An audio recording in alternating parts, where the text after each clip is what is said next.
there have been times in 2016 and 2017 when we were unable to make timely payments to the legal team advising the government.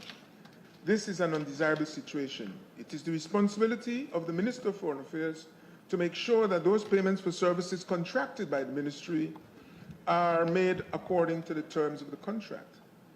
The Ministry of Foreign Affairs therefore had an eye on the events due in 2018, and in particular the need for funds to pay the enlarged team of lawyers that would be required if the UN Secretary General honors his commitment to refer the Guyana case to the ICJ without further procrastination after December 2017.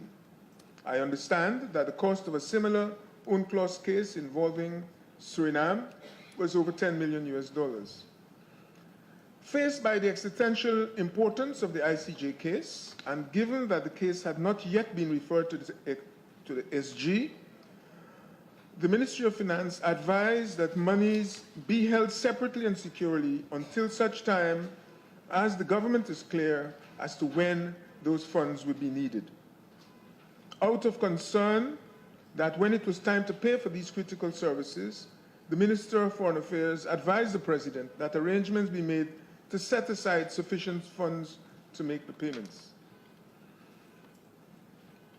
More specifically, he asked that the sum received, 50 million of the sum received by the government from the ExxonMobil exercise be earmarked for that purpose.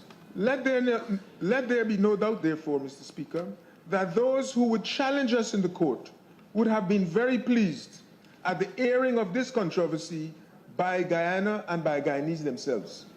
On the other hand, we see neither Suriname nor Brazil and their medias carrying such demonization of the very company from which Sunday's newspapers suggest we should have extracted $700 million US as a signing bonus. Only from our neighbors to the west can such a tax be found. Only from our neighbors to the west. Although Brazil is not yet the world's largest source of proven petroleum reserves, it is already the 15th in world rankings and was consequently able to attract over 132 firms in the round of bids.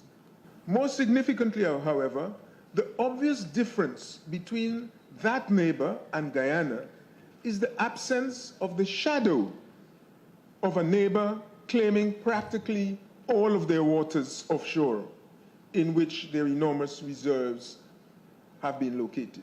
Subtítulos y traducción. Mi mapa de Venezuela incluye nuestro Esequibo.